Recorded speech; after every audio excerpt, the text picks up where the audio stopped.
Hello Danisha here. So welcome back to my YouTube channel. ഒരുപാട് കാലമായി കണ്ടിട്ട് ഞാൻ കുറച്ച് വീഡിയോ കാര്യങ്ങളൊന്നും ചെയ്യാൻ എനിക്ക് പറ്റിയില്ല. കോളേജിൽ എക്സാമും കാര്യങ്ങളും ഒക്കെ കഴിഞ്ഞ് കുറച്ച് തിരക്കിലൊക്കെ പെട്ടുപോയി. അപ്പോൾ അത് കഴിഞ്ഞ് ഇപ്പോൾ ഫൈനലി ഞാൻ വന്നിരിക്കുകയാണ്. ഇൻഷാല്ലാ ഇനിയും വീഡിയോസ് ഇതുപോലെ വരുന്നതായിരിക്കും. അപ്പം ഇതുവരെ സബ്സ്ക്രൈബ് ചെയ്യാത്തവർക്ക് സബ്സ്ക്രൈബ് ചെയ്യാം.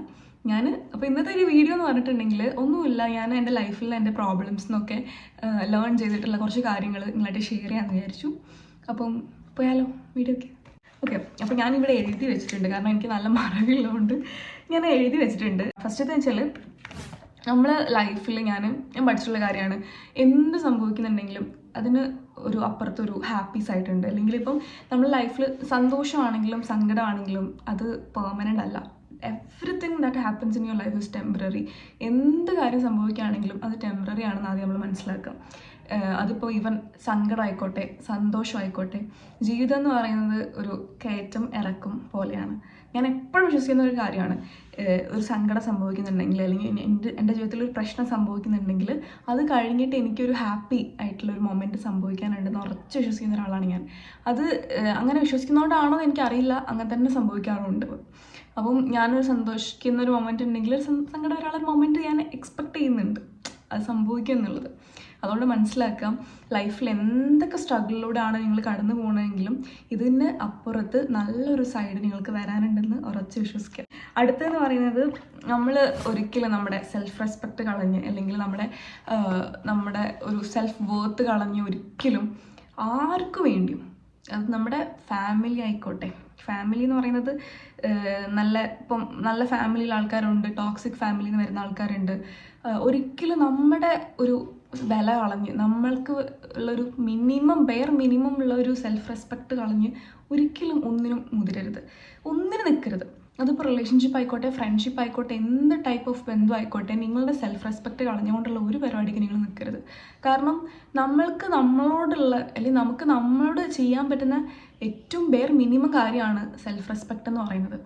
അതുകൊണ്ട് ഒരിക്കലും ഒരു കാര്യവും സെൽഫ് റെസ്പെക്റ്റ് കളഞ്ഞ് നമ്മുടെ സെൽഫ് വർത്ത് കളഞ്ഞ് ചെയ്യരുത് ആയിരുന്നു ഞാൻ അതൊന്നും ഞാൻ വലിയ കാര്യങ്ങൾ പറയാൻ ഉദ്ദേശിക്കുന്നില്ല. പക്ഷേ ഞാൻ ലൈഫിൽ നോട്ട് ചെയ്തിട്ടുള്ള കുഞ്ഞു കാര്യങ്ങൾ, ബട്ട് അത് അത്ര ഇമ്പോർട്ടൻ്റ് ആണെന്ന് തോന്നിയിട്ടുള്ള കാര്യങ്ങളാണ് ഞാൻ പറയുന്നത്. പിന്നെ എനിക്ക് എൻ്റെ ലൈഫിൽ അത്രയും ഹെൽപ്ഫുൾ ആയിട്ടുള്ള വേറൊരു കാര്യമാണ്, എന്തെങ്കിലും പ്രശ്നം സംഭവിക്കുമ്പോൾ അല്ലെങ്കിൽ ഒരുപാട് പ്രശ്നങ്ങൾ ഒരുമിച്ച് സംഭവിക്കുന്ന സമയത്ത് നമുക്ക് ഒരു ക്ലാരിറ്റി ഇല്ലായ്മ വരുന്നത്.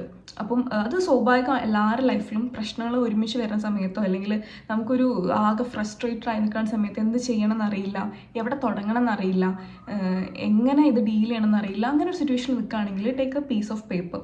ഇത് തമാശയായി തോന്നാം, പക്ഷേ trust me, this really works. കാരണം ഇത് എങ്ങനെ നമ്മളൊരു പേപ്പറിൽ നമ്മളതായ കാര്യങ്ങൾ എഴുതി വെക്കുന്ന സമയത്ത് നമ്മളെ മൈൻഡ് കൂടുതൽ ക്ലിയർ ആവുക ചെയ്യാം. എങ്ങനെയാണെന്ന് വെച്ചാൽ ഒരു പേപ്പർ എടുക്കാം, take a piece of paper and നിങ്ങൾ മനസ്സിൽ വരുന്ന കാര്യങ്ങളൊക്കെ എഴുതാം. പോയിന്റ് ആയിട്ട് ഇട്ടിട്ട് 1 2 3 എന്ന് പറഞ്ഞിട്ട്, നല്ല ബൈക്ക് സൗണ്ട്. അപ്പം പോയിന്റ് 1 2 3 എന്ന് പറഞ്ഞിട്ട് എഴുതാം. ഇത് ട്രസ്റ്റ് മീ നല്ലതായിട്ട് നിങ്ങളെ ഹെൽപ്പ് ചെയ്യുന്ന ഒരു കാര്യമാണ്. കാരണം എന്താ വെച്ചാൽ നിങ്ങൾ ചിലപ്പോൾ നമ്മുടെ ഉള്ളിൽ അതിൻ്റെ സൊല്യൂഷൻസ് ഒക്കെ ഉണ്ടായിരിക്കും. നമ്മളെ പ്രോബ്ലം നമുക്കറിയാം, എന്താ ചെയ്യേണ്ടതെന്ന് അറിയാം, സൊല്യൂഷനൊക്കെ നമുക്ക് അറിയുന്നുണ്ടാവും. പക്ഷേ ഇത് എവിടെ തുടങ്ങണം, എന്താണെന്നുള്ളത് നമ്മൾ ഓർഗനൈസ്ഡ് ആയിരിക്കില്ല. അപ്പോൾ നമ്മൾ എഴുതുന്ന സമയത്ത് നമ്മളെ മൈൻഡ് നമ്മളത് മനസ്സിലാക്കി നമ്മളത് ഓർത്തെടുത്ത് എഴുതുന്ന സമയത്ത് അത് കുറച്ചുകൂടി ഓർഗനൈസ് ആവുകയും നമുക്കത് കുറച്ചുകൂടി എളുപ്പത്തിൽ നമുക്ക് സോൾവ് ചെയ്യാൻ പറ്റും. നമ്മൾ ആകെ ഫ്രസ്ട്രേറ്റ് ആയി നിൽക്കുന്ന സമയത്ത് ഒരു പീസ് ഓഫ് പേപ്പർ എടുത്തിട്ട് നിങ്ങളുടേതായ ഭാഷയിൽ, ഇംഗ്ലീഷോ മലയാളമോ, നിങ്ങൾക്ക് നിങ്ങളുടേതായ ആ ഒരു ലാംഗ്വേജിൽ മംഗ്ലീഷോ ആയിട്ട് എഴുതാം.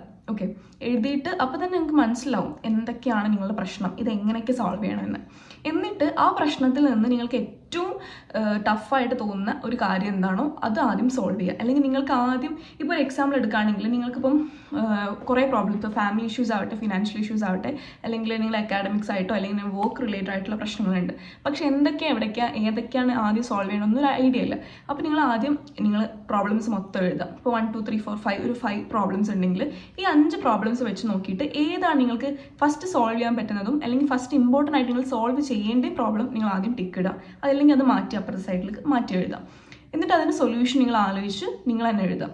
ഒരു പോസിബിൾ ആയിട്ടുള്ള ഒരു 5 സൊല്യൂഷൻ ആ ഒരു പ്രോബ്ലത്തിന് എഴുതാം. അങ്ങനെ ഓരോ പ്രോബ്ലം നിങ്ങൾ അനലൈസ് ചെയ്യുന്ന സമയത്ത് നിങ്ങൾക്ക് ഇതുപോലെ സൊല്യൂഷൻ നിങ്ങൾക്ക് തന്നെ ഉള്ളിൽ നിന്ന് കിട്ടും.